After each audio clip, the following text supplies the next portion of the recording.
আওয়ামী লীগ কোনো রাজনৈতিক দল না। আওয়ামী লীগ হচ্ছে একটা ফেসিবাদী শক্তি। আওয়ামী লীগকে ডিফেন্ড করার মতো একজনকেও পাওয়া যায়নি। তো আওয়ামী লীগের সাথে বেসিক্যালি যে সম্পর্কটা ছিল সেটা হচ্ছে স্বার্থের সম্পর্ক।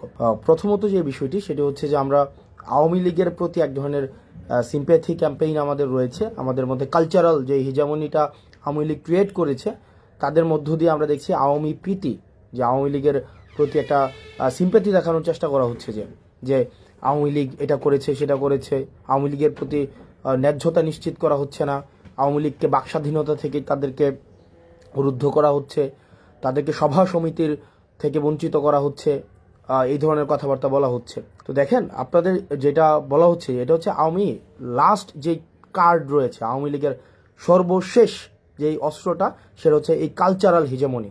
এই যে আওয়ামী লীগের কিছু দেখবেন ওই যে ধানমন্ডি কেন্দ্রিক, তারপরে হচ্ছে আপনাদের এফডিসি কেন্দ্রিক কিছু ইস্যু ছিল যে আওয়ামী লীগ সেগুলোকে নিয়ন্ত্রণ করে, কালচারাল জায়গাটাকে নিয়ন্ত্রণ করে সেখানে আওয়ামীফিকেশন করা হয়েছে। এই আওয়ামীফিকেশন করার পরে আওয়ামী লীগের লাস্ট যে ট্রাম্প কার্ড সেটা হচ্ছে এই কালচারাল হিজামনি দিয়ে চেষ্টা করছে। আপনাদেরকে একটা জায়গায় স্পষ্ট করতে চাই, আওয়ামী লীগ কোনো রাজনৈতিক দল না। আওয়ামী লীগের যেই ইন্টারপ্রিটেশনটা যেটা হয়েছে, আওয়ামী লীগ কোনো রাজনৈতিক দল না। আওয়ামী লীগ হচ্ছে একটা ফেসিবাদী শক্তি। এই ফেসিবাদী শক্তির একটা হচ্ছে ফেসিবাদী সংগঠন রয়েছে। তাদের যে ভিত্তিটা সেই ভিত্তিটা হচ্ছে এটা মিথ্যার উপরে প্রতিষ্ঠিত, এবং তাদের যেই হচ্ছে ব্যাকগ্রাউন্ড,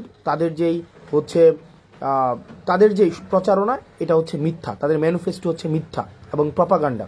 তাহলে আওয়ামী লীগ যে বিষয়টা সেটা হচ্ছে আওয়ামী লীগ কোনো রাজনৈতিক দল না। আওয়ামী লীগ হচ্ছে একটা ফেসিবাদী সংগঠন যাদের মূল জায়গাটা সেটা হচ্ছে মিথ্যা এবং প্রপাগান্ডা। এই মিথ্যা এবং প্রপাগান্ডার উপরে তাদেরকে সাপোর্ট দেওয়ার মতো একটা অভিজাততন্ত্র রয়েছে, একটা অভিজাততন্ত্র বা অলিগার্ক শ্রেণী। এই অলিগার্ক শ্রেণীটাই হচ্ছে আওয়ামী লীগকে কিন্তু এতদিন পৃষ্ঠপোষকতা দিয়েছে, এবং এই অলিগার্ক শ্রেণীর সাথে আওয়ামী লীগের একটা রিসিপ্রোক্যাল সম্পর্ক ছিল, যে আওয়ামী লীগ তাদেরকে ফেসিলিটেট করেছে।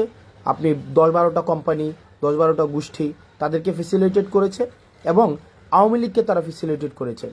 এবং দিন শেষে যেটা হয়েছে, আওয়ামী লীগ একটা জনবিবর্জিত একটা দলে সেখানে পরিণত হয়েছে। নচেত 5ই আগস্টে যে ঘটনা ঘটেছে আপনারা দেখেছেন যে আওয়ামী লীগের বলেছে যে এশিয়া মহাদেশের সর্ববৃহৎ সংগঠন, আওয়ামী লীগের সাথে আরও সম্পৃক্ত যে সংগঠনগুলো রয়েছে, তা সত্ত্বেও কিন্তু একটা মানুষকেও রাস্তায় পাওয়া যায়নি যে আওয়ামী লীগকে ডিফেন্ড করার মতো একজনকেও পাওয়া যায়নি। তো আওয়ামী লীগের সাথে বেসিক্যালি যে সম্পর্কটা ছিল সেটা হচ্ছে স্বার্থের সম্পর্ক।